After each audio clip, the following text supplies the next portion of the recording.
Welcome to the podcast, Speaking to Influence, Communication Secrets of the C-Suite. I'm Dr. Laura Sicola, your host, founder of Vocal Impact Productions and author of Speaking to Influence, Mastering Your Leadership Voice. Last week, I had a really interesting experience. I was leading a training, virtual, here online on Zoom, and it was one of my common programs. It was a half-day intensive. Now, this is 3 hours, start to finish, with a break in the middle. But a full half-day virtual training. And at the end, we were going over some takeaways from everybody in the group. And one person took herself off of mute and had her camera on and all. And she said, Laura, I actually have a complaint. And I thought, well, that's interesting. Okay. She said, yeah, I'm a little unhappy with you at the moment. I said, why is that? She said, well, frankly, because coming into this training today, I fully expected to get a whole bunch of other work done in a half day because I figured I'd be multitasking while listening to this program. And frankly, this was so engaging and so interesting. And I learned so much from the whole thing. I didn't get any other work done. I was focused the entire time. And so now, of course, she said this with a big smile on her face, and we all understood that she was being facetious, at least insofar as her categorization of this as being a complaint and her being unhappy with me. If anything, she was particularly pleased that she had such a good experience. And this is something that the world is sadly unaccustomed to. Being in the virtual world, whether it's for 3 minutes, 3 hours, 3 days, or anything in between, and having it be a positive, interesting, engaging, valuable experience. It's almost like we have gotten to the point where we just have accepted that virtual meetings are a just drudgery of an experience, that the best we can hope for is something of an unchallenged campaign of mediocrity. Our standards are low, but they're basically met. And that is just not a good place to be, because we all know that what's coming up, the next horizon of sorts, is the world of hybrid. And that's just going to be the worst of both worlds, of being on conference calls per se, when some people are in a room together and some people are offsite, merged together, with the worst of just all being virtual. And that is something we need to avoid. So what I wanted to focus on today in particular is how to combat one of the most common complaints that I hear, not the one that I had the pleasure of hearing, the quote unquote complaint that I heard last week, but the real complaint that so many people express in the virtual world, which is the experience of perpetual Zoom fatigue. So what is Zoom fatigue? I think it's a phrase that most of us are familiar with at this point. We've certainly all experienced it at some point or other, but I think most people tend to only think of it as being generically being tired of being on video, sick of seeing our own faces at the end of the day. Now, look, I, of all people, appreciate that sentiment. I run almost all of my coaching, all of my training, and most of my internal meetings on video. Almost everything is cameras on. Why? Because I want to have eye contact with the people that I'm speaking with. And by the end of the day, I'm sick of sitting in this chair and I'm sick of seeing my own face on video. You probably know what that's like, right? We just see ourselves so often, and we just need a little change, a little variety. But there's more to it than that. Zoom fatigue is about the drain of energy. And there are certain factors that, when we contrast the world of in-person engagement to the world of online engagement, even with the same audiences, there's a stark difference in the energy level of those two environments. One can give you energy, and the other tends to suck energy out of you, out of your body, out of your brain, out of your environment. And it's really, I think, due to 3 primary causes. There's lack of motion and lack of stimulation. There is an increased and sustained demand on your brain just to process what's going on. And there's an overall lack of engagement. There's a lack of engagement with the content, and there's a lack of engagement with the people who are on it, who are on the call. So what I'd like to do today is look at those 3 challenges, those 3 primary causes for what has become more known as Zoom fatigue, and look at some simple steps we can take, as to what is creating them, what's really underneath them, and what we're doing that's causing them, and what we can do to change that direction in simple steps. We're not talking rocket science here. Things that just take a little active decision making and commitment, ideally with your team. But if not, you know what? You set the bar, you set the pace, you set whatever you want, but you start the change. The journey of 1,000 leagues starts with a single step, as the expression goes. So you be the first step. And we're going to look at some steps that you can take to start that new path and to reconnect, to reignite, to make it easier to flow, to stay connected with your people, with your content, and help more people, if not everybody, who engages with you in the virtual world to have that same experience, to think, oh, you know, at best, I was hoping to just be able to multitask and at least get something done during that time. But you know what? Instead, I had a great experience for the purpose for which this meeting was intended. It was a good experience. I learned something. I connected with people. I'm glad that I was here. This was valuable and pleasant, positive. What a concept, isn't it? All right, so let's just jump in from there and look at a few of these three major areas. So number one, the lack of movement or the lack of motion. And this is on two levels, personal and ambient. Personal, we tend to literally not move from 8 o'clock in the morning or whatever time your day begins and however many time zones you're engaging with in the course of your workday. But you have your chair. I'm sitting here in my chair that I am in somewhere between 8 and probably 14 hours a day, depending on the day, depending on how many trainings I'm doing, how many different time zones and continents I'm working with, and frankly, how much stuff I have to do. So we do actually need to remember to change our position. So for example, at the beginning, middle, and or end of a meeting, at least once, if not twice, or ideally 3 times in the course of any meeting, make sure your people move, build it in. Start everybody with a stretch. Pick somebody, either you can lead it or each day assign a different person to a particular stretch you're going to do, a particular movement.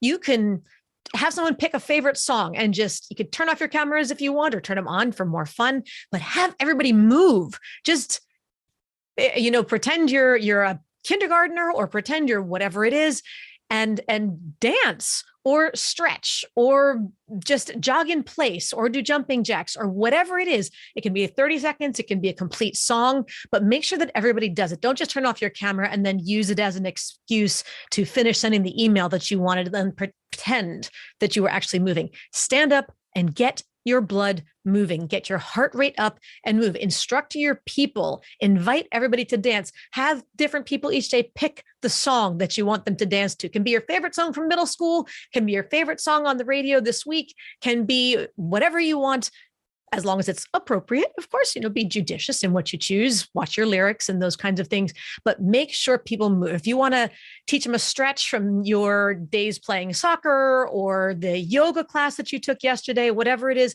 have people do those stretches with you, count them out, give some instructions about foot placement, knee angles, whatever it is, but have people move. Similarly, the ambiance. If most people are working from home, as I know I am, the silence can be deafening. In the course of the day, you sit here and you're working on your computer or you're engaged in a conversation virtually, but beyond that, there's no noise. There's no din, there's no hum, there's no other colleagues typing or walking or pouring coffee or chatting with each other. And now maybe that you like that, and it's quiet so you can focus. But sometimes there is such a thing as too much silence.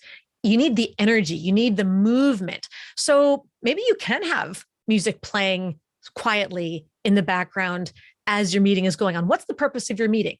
Is it a work meeting? Can you find some sort of playlist on YouTube that allows for that is instrumental only with the right kind of driving beat or the right kind of quiet and meditative music, but that is focused and allows people to share whatever they need to share? Is it creative and fun and upbeat music, something out of Disney, something out of, you pick. But could there be background music to have as you're having the discussion? So it can be auditory or visual, should definitely be kinesthetic motion. At some point in the meeting, where can you add motion? Where can you add movement? Where can you add flow, some sort of a current, and break the inertia of just sitting still all day? And for that matter, you know what? What if you were to tell everybody that for this meeting and this meeting only, whatever the topic happens to be, if you don't need to share a lot of screens, maybe everybody's going to log in on their smartphone, and they have to go and find a different space. They can go outside. They can go into their sunroom. If the kids are away at school or something along those lines, they can go into the park. They can sit in their car just for something different. Windows down and enjoy the breeze. At least there's a chair outside that's cushioned. So, but log in with your phone on video, just doing the selfie shot. So you can still see each other's faces, but you're just in a different location. Maybe you're outside. Maybe you're all going to take a walk together. You're going to decide that everyone's going to just walk around the block or walk down the street or whatever it is for the 30 minutes. You can walk laps around your house. I don't care, but everyone's going to take a walk together while you're discussing whatever this topic happens to be. Try it. Okay, that's number one.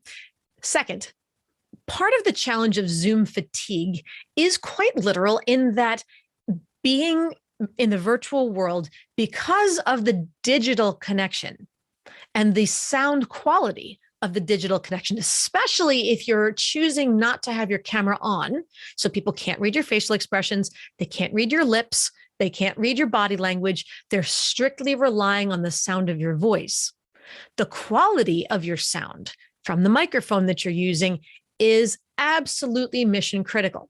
Because watch, I want to do a little experiment with you here. I'm going to toggle and I'm going to shift my microphone for the moment. So if you give me 2 seconds here to shift. Now, I've been using my good podcaster's mic. And for anybody who's curious, it's a Shure, Shure, a Shure SM7B. It's a high-end mic. You don't need one quite this extreme because it requires a number of different pieces of equipment to get it to talk to your computer. But you can, for $100, give or take, even frankly, 60 or 75, you can do better than whatever comes with your computer. Somewhere between ideally 75 and 125, $130, maybe 150. You can get some really good sound. But the way most people sound on video, the way most people sound when they're engaging in the virtual world, let's see if we can do this right. I don't think I'll be able to. Okay. Most people sound like this. And this is extremely foggy. This sounds like I'm in a tin can. This sounds like I'm distant. And frankly, it makes you lean in and think, wait, what? What'd you say? I can't really, what? And you're kind of squinting and leaning in, just trying to have your ears peer through the fog, as it were, to just catch what the words are. I'm making you work harder to identify what my words are, much less what they mean, much less whether or not you understand what they mean, much less whether or not you agree or like what I'm saying and what your response to that might be. By having poor sound quality, like I'm demonstrating now, you actually you're creating multiple additional layers of cognitive burden on the listener. And now this has only been going on for about 30 or 45 seconds. So if you are going to then have this last for an hour-long meeting, much less meeting after meeting, 6, 8, 12 hours a day or longer, that sustained level of heightened concentration is absolutely mentally, cognitively, emotionally, and physically fatiguing. It is draining on your mind and your body. So of course it's hard. Now watch, I'm going to shift back And we're going to go to my good mic. And I want you to be aware of your physiological reflex, your body's reaction to this change. Ready? 3, 2, 1. And here we are once again on the good sound. Wow, it's like you suddenly woke up, like I'm here in the room with you, like we're sitting right next to each other, as opposed to being 1,000 miles away. So that is really important to being able to connect. But it's more than just the equipment that you're using. The other question then becomes, what are you doing with your voice? What are you doing with your voice, and how does that change the energy? It was funny at the very beginning of that very same meeting that I spoke with you about at the beginning of today, where someone at the end had her quote unquote complaint about the experience being too engaging, so she couldn't multitask. When we first started, I had given an introduction to what the focus of the work was going to be. And within about, I don't know, a minute or two, somebody else unmuted and interrupted for a second. And he said, Laura, I know you're going to be covering X, Y, and Z, but what are you doing with your voice? Because are you going to teach us how to do that? He said, there was something about as soon as you started talking, I felt this energy shift. And I felt myself focused, zeroing in, paying attention, and that increased energy. I want to know how to do that.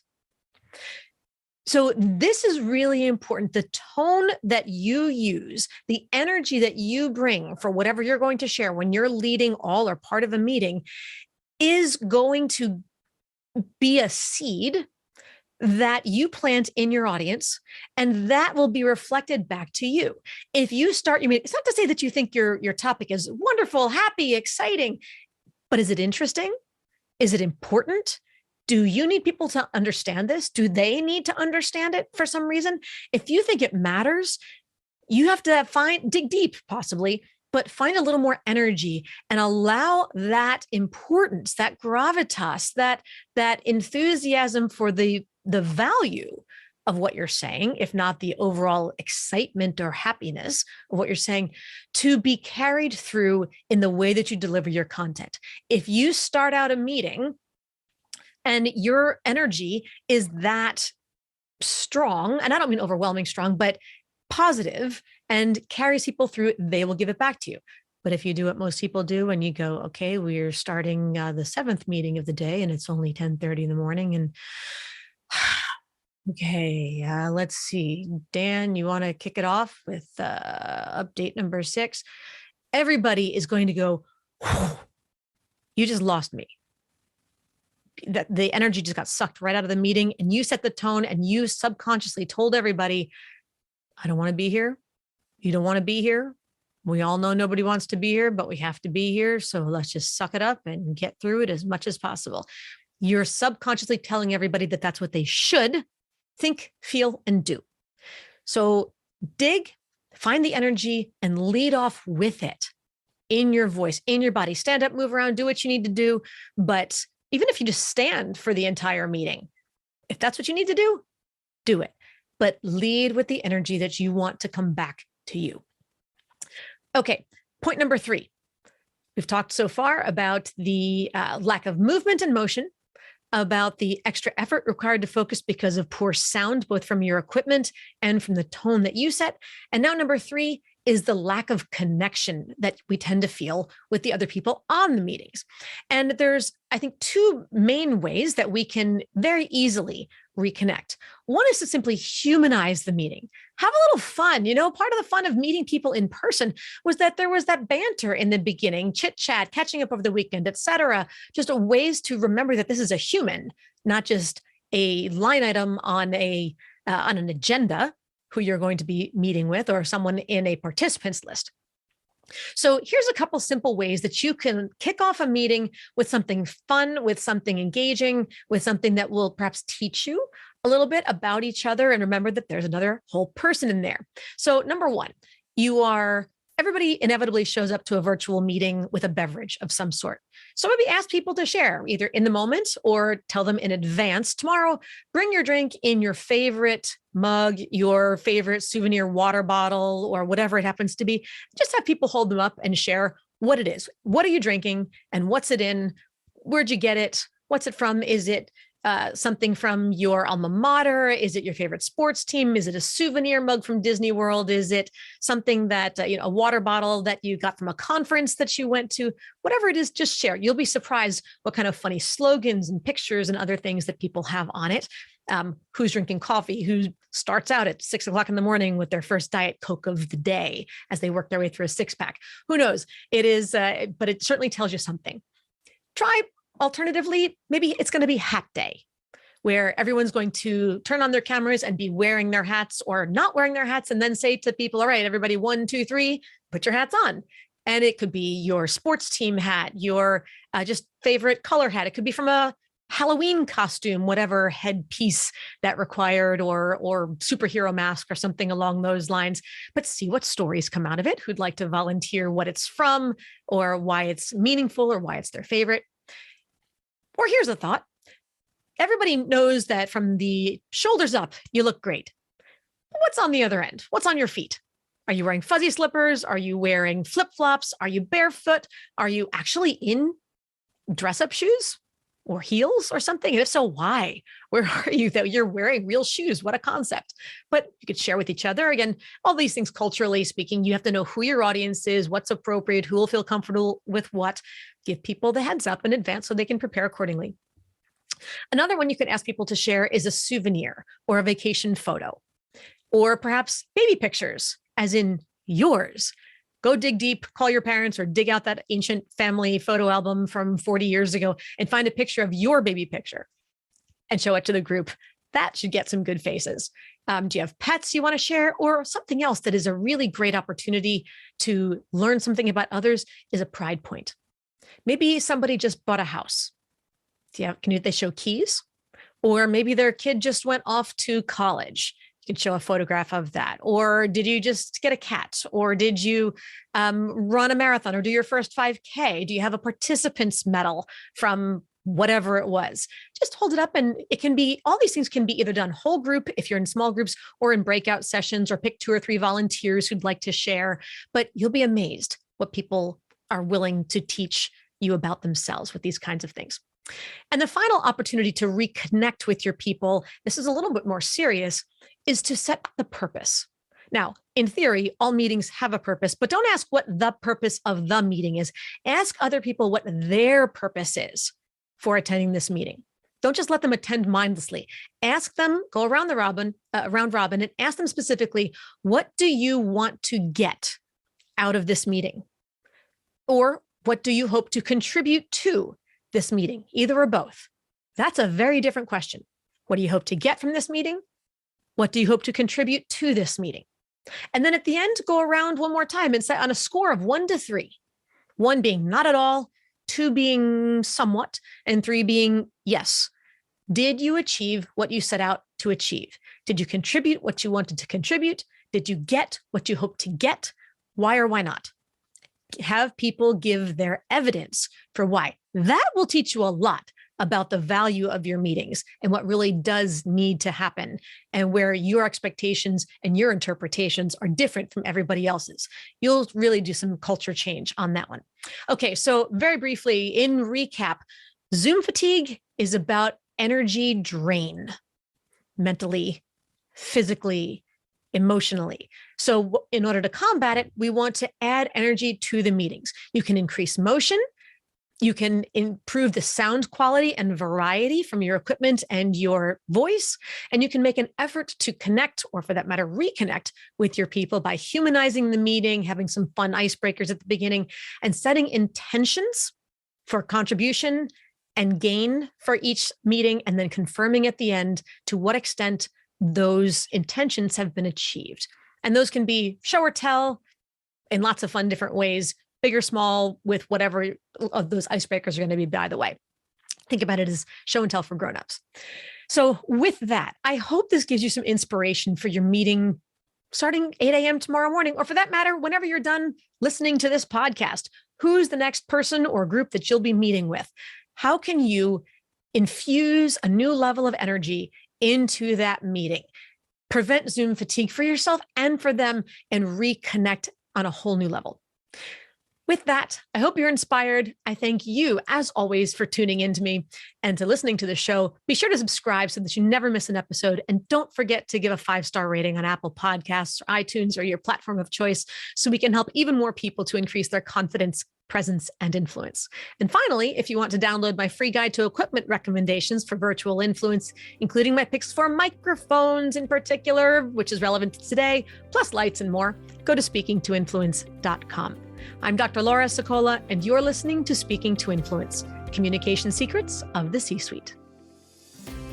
Hi, everyone. This is Dr. Laura Sicola, and I want to sincerely thank you for listening to the Speaking to Influence podcast. If you love listening to these episodes as much as I love bringing them to you, be sure to subscribe so you never miss an episode. And please go to iTunes right now to rate and review our podcast in order to help us expand our reach so even more people can master the 3 C's to command the room, connect with the audience, and close the deal. Thanks for listening to Speaking to Influence, Communication Secrets of the C-Suite, the show for leaders who want to speak with impact. The hosts, producers, owners, and media distributors of the show make no guarantees that the strategies and information discussed will result in profit or other success and may result in losses. The opinions and statements of the hosts and guests do not necessarily reflect the opinions of the owners, staff, managers, broadcasters, or sponsors of the show. No medical or psychological therapy or personal or professional wellness or relationship advice is offered in the show. You are advised to seek counsel on matters related to your health, family, relationships, job, or other business and legal matters from licensed advisors in those areas prior to making any changes in business or lifestyle. No information provided may be suitable in your situation. As always, take responsibility for the decisions and actions you take, including the reactions they may make in your work, family, health, and life.